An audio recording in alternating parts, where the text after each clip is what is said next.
Yo, why don't you just start DJing?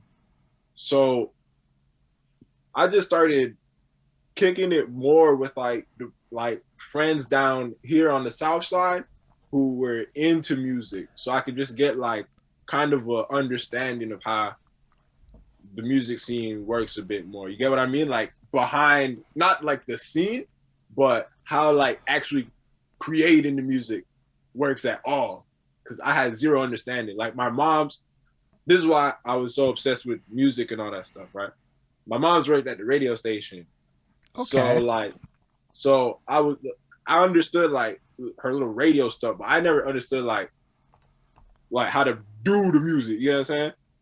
So eventually I started just like chilling and I was with like, I don't know, homies from here and like DJ FS, he's like a homie from somewhere far out in Canada, like Newfoundland or something. Where you from, bro? Where you Yes, from, bro? Newfoundland. You from Newfoundland. And And then Tampa. he used to play like drum and bass and he taught me how to DJ though. So that's why I DJ so like two tracks at once, so like a lot of juggling and stuff. So he taught me how to DJ and I just wanted to run with that. You know what I mean? It was like I just like playing the tracks, but because of how our scene worked, it was like all the producers were the DJs. You get what I'm saying?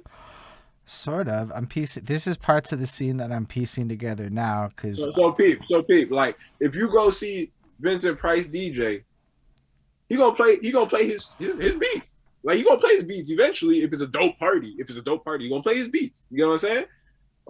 And it's the same for like High Classified. You go play his own beats. Tommy Cruise, you play his beats. Lunis, you play his beats. And like those are the beats that we get the buckets to. Like when it's like them beats, that's when Montreal loses it because that's like our sound. It's like the little electronic, just it was just our sound, you know. So I was like, damn, I gotta learn how to produce. So Austin J was like my partner, still my partner now. He hooked me up with FL Studios and he showed me a lot of just like tricks on how to produce. I didn't get super good, but the production that I did helped me so much. It helped me so much. okay. So basically, at that time, then you got into DJing, and then that led to producing. But let's go back to the DJing for a little bit. Mm, You're super into like the music. You're basically deep cut guy. You understand all the stuff. Plus, that means you can come in and drop gems on them that they've never heard before, and so you're already on yeah, that point. That's important for. I imagine in underground DJ land, that's an important thing. yeah.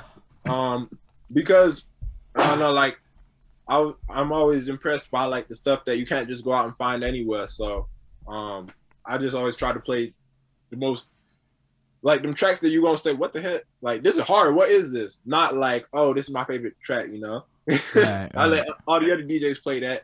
Well, I'm gonna play some bangers that you just might not have heard, or if you did hear, you're gonna go crazy because what's the chances of hearing it?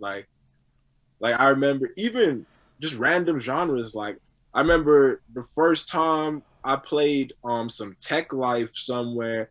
I played some like footwork music, like some juke music, and bro, like one of my homeboys now, but he lost it, bro. Like that's how we became homies. He was like, "What? Like I've never heard anybody play footwork in Montreal." And it's like, yo, just like, yeah, that's what I do.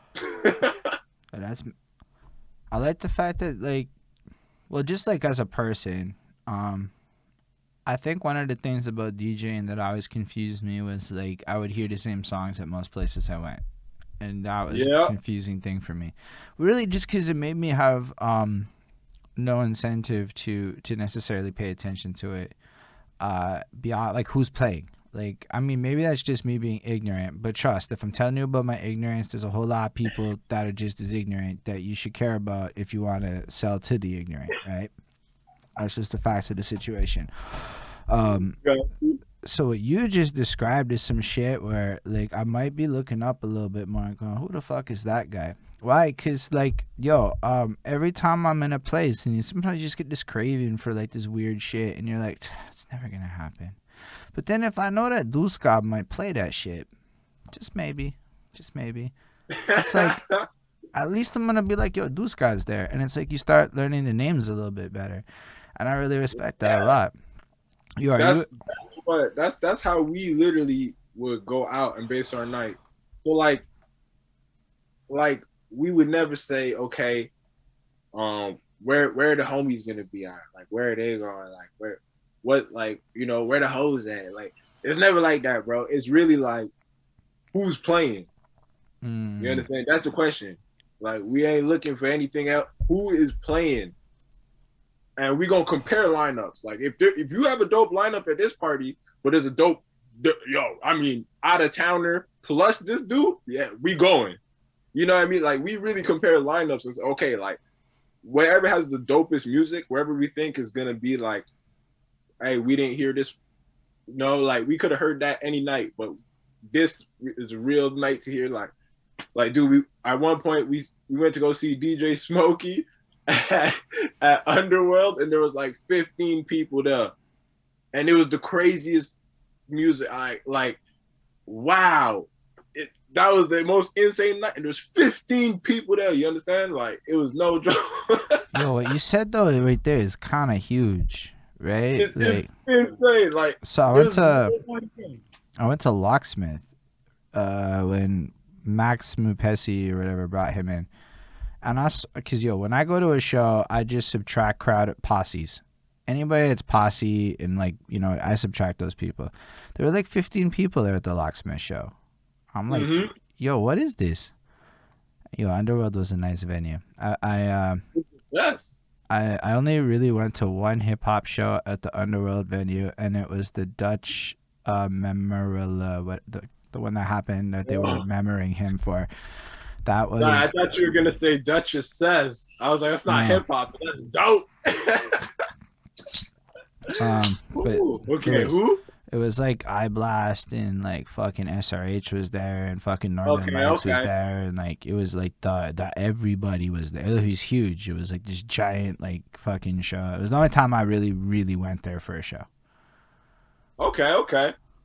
Nah, I went there like very often, but I was very plugged in.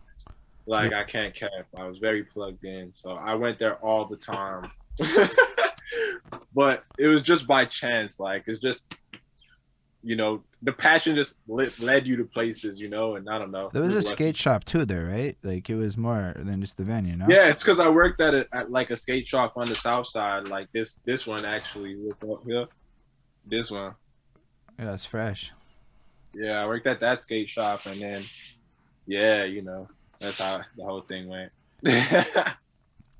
All right, so basically you're involved in the scene. You start DJing for a minute, and then I don't know exactly what it is to be a DJ, how long that lasts for, or if you're still a DJ. But so you're playing. Man, that's the best part about the COVID break is that I got back into the DJing. So like, and now I get like, because of the rap stuff, I get even more exclusives from like dope rappers from here, like people who might have not sent me their stuff because they were like, Now it's like, yo, they just send it to me, no question. Like I don't even holler at them. It's just in my emails. Like it's dope, bro. So yeah, I get wicked music now.